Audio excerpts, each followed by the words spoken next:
भगवान नारायण को भी यहां आना पड़ेगा गंगा के लिए, ब्रह्मा जी को आना पड़ेगा गंगा के लिए।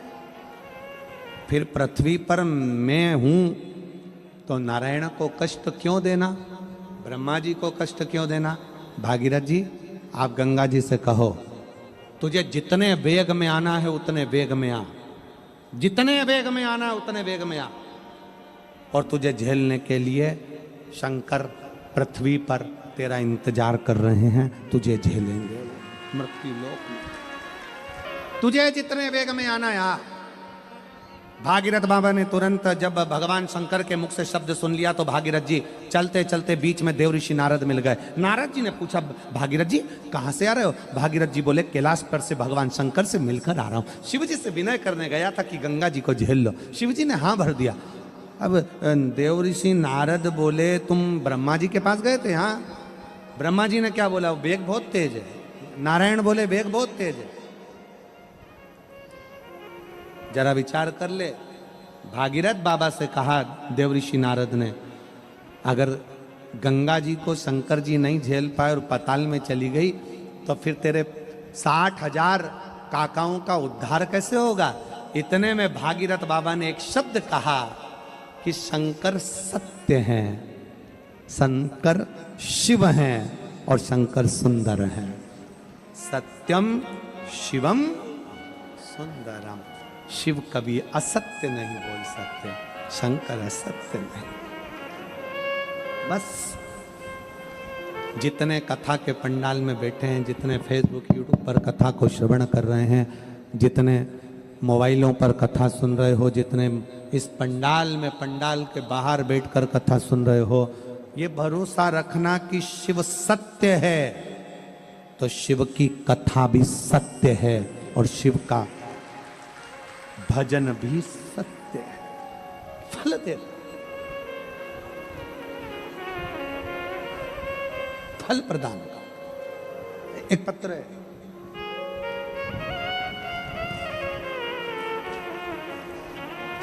ले आई हूं, एक लाइन अच्छी लिखी है कि खाली न जाता कोई दर से तुम्हारे, खाली न जाता कोई दर से तुम्हारे, मैं भी खड़ी हूँ बाहे पसारे। कहीं बैठे हो सूर्य केवल कथा का पंडाल, यहाँ तो शिव है, शिव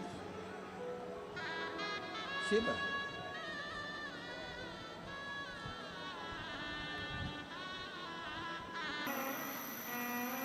भगवान देवाधिदेव महादेव, भगवान शिव होगरदानी, त्रिकालदर्शी, कैलाशी, अविनाशी शंकर की कथा कर रहे, शिव महापुराण की कथा वर्णन कर रहे। शारदा कहती हैं कि नेद्रुव ऋषि के नेत्र नहीं, पर क्या वो नेद्रुव ऋषि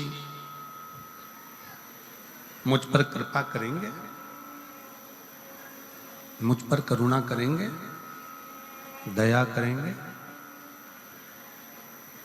कुम्हार ने शारदा से कहा कि शंकर का जो भक्त होता है, शिव का जो उपासक होता है, शिव की भक्ति करने वाला, शंकर की भजन करने वाला, शिव नाम को जपने वाला जो होता है, मात्र उसका दर्शन ही कार्य की सिद्धि प्रदान कर देता है। मात्र दर्शन।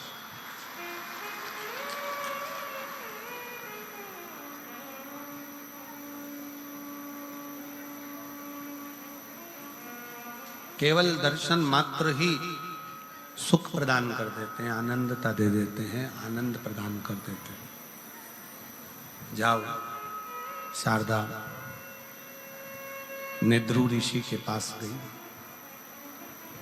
नेत्र नहीं है, बेलपत्री के वृक्ष की जड़ को पकड़कर बैठे हुए, सेट करो साउंड। बेलपत्री की जड़ को पकड़कर बैठे हुए हैं और शारदा पहुंची।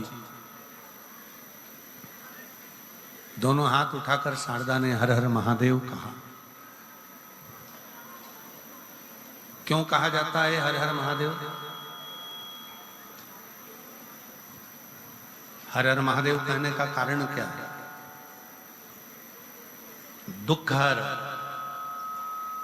कष्ट हर, खुशी की लहर कर, हर हर हर हर महादेव कहने का केवल एक सार्थत्व आता है कि हमारे जीवन में जो दुख है, जो कष्ट है, जो तकलीफें हैं, जो बीमारियां हैं, कष्ट है, तकलीफ है, दुख है, ये सब शिव हरो। अभी हमने कथा में कहा कि डॉक्टर शंकर का एक रूप होते हैं। जब हमें दुख होता है, कष्ट आता है, शरीर में रोग आता है, तो अपन डॉक्टर के पास जाते हैं। किस भाव से जाते हैं? कि डॉक्टर शंकर का एक रूप है, वो हमारे बीमारी को ठीक करेगा। और यदि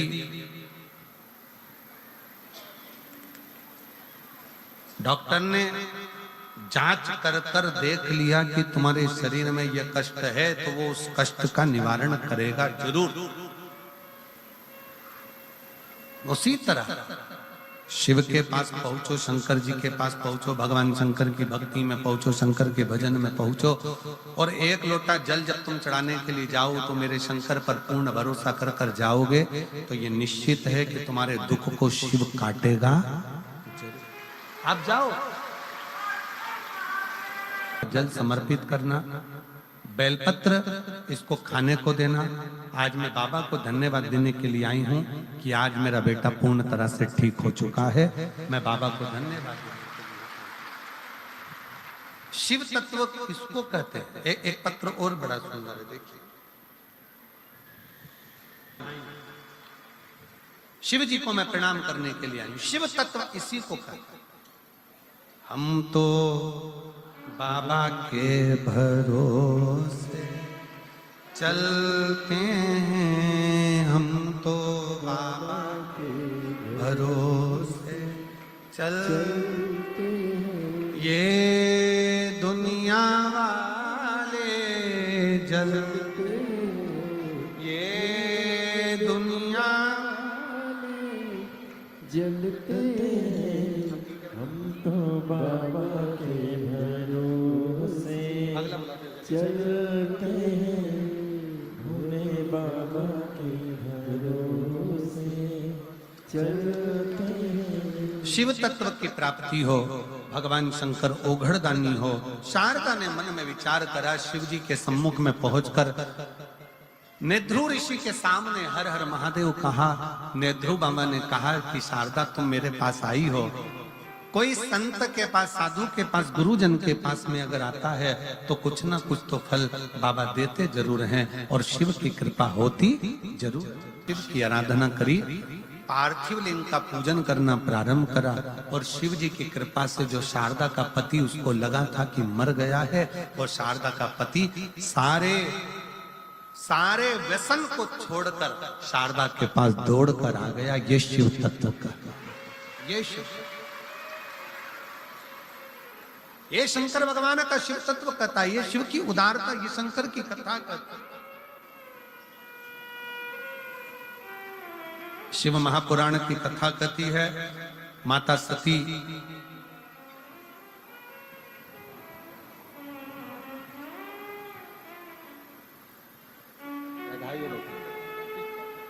अभी यहीं पर इस सिरसा में ही नौकरी है। बधाई आपको। ये आपकी मम्मी को दो। अच्छा। शिव तत्व की प्राप्ति। बाबा से नौकरी मांगी थी और बाबा ने भी नौकरी लगाई भी रेलवे में, तो सिरसा में ड्यूटी दे दी, और सिरसा में ड्यूटी दी तो कथा सुनने का भी सौभाग्य मिल गया। ये शिव शंकर की उदारता। हर हर शिव पुराण कह रही है, भगवान शंकर का चरित्र करता है।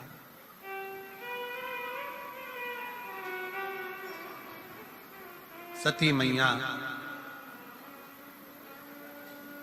जिनका भाव शिव के प्रति है और वो शंकर के लिए ही अपने प्राणों को त्याग देती है, वही सती मैया पार्वती माता के नाम से विख्यात होती हैं और शिव को पाने का चेष्टा करती, प्रयास करती शिव को पाने।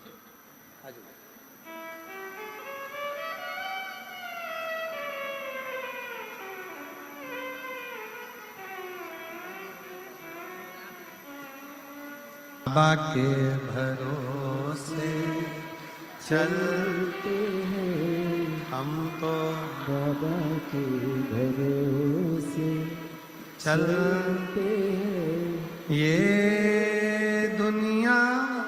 बैठ जाओ, जलते बस ये लोग, ये दुनिया जलते डमरू वाले के भरोसे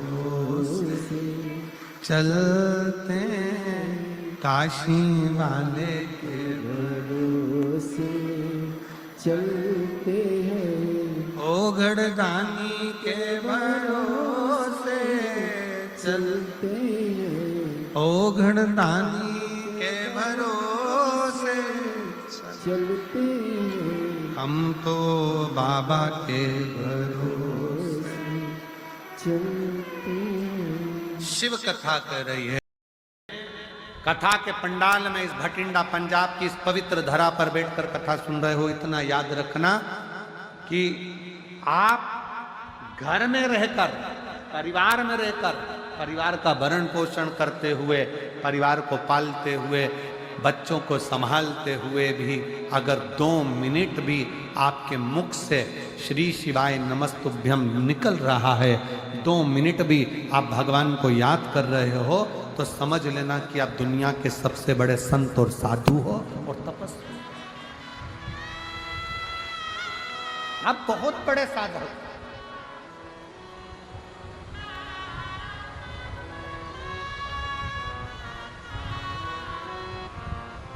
आप बहुत बड़े उपासक।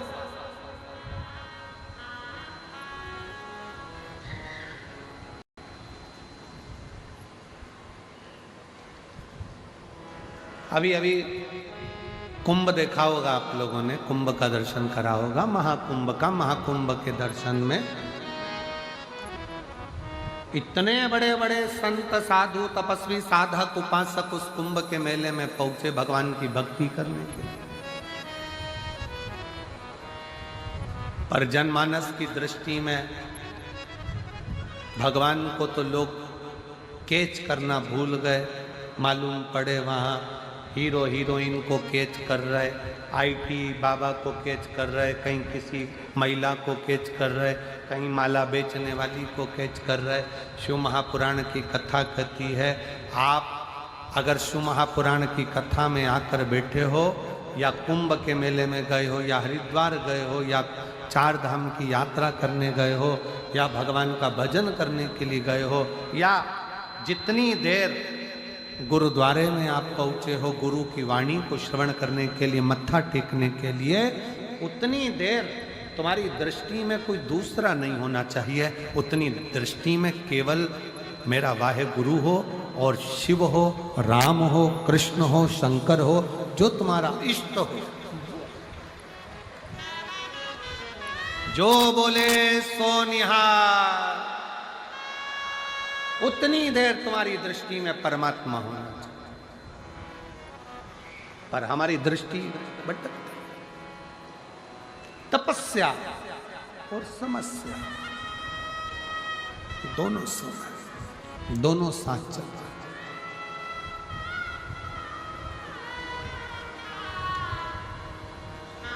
आज के युग में तो ऐसा लगता है जो तपस्या करने जाते हैं वो समस्या में फंस जाते हैं, और जो समस्या में फंसे हुए हैं वो एक दिन तपस्या में लग जाते हैं। आज का समय है।